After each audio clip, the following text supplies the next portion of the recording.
The drive belt on the Boxster is accessible through a trapdoor compartment cover that's located behind the seats. Move the seats all the way forward and remove the rear carpet panel by releasing the small snaps that hold it in place. Insert upper photo.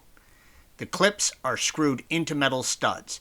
They can be removed using a forked tool available at some shops, or simply slip your fingers underneath to provide some upward pressure and pull them off.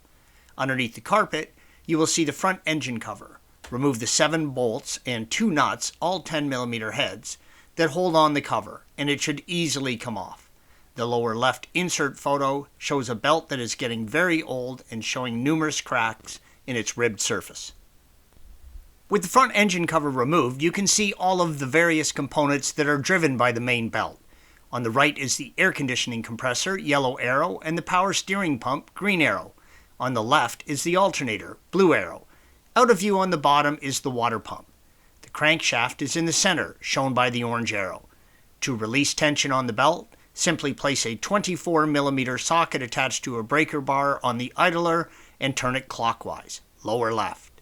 Installation is the reverse of removal, and be careful you don't pinch your fingers. Thanks for watching. Be sure to subscribe to our channel and check out another video in this series.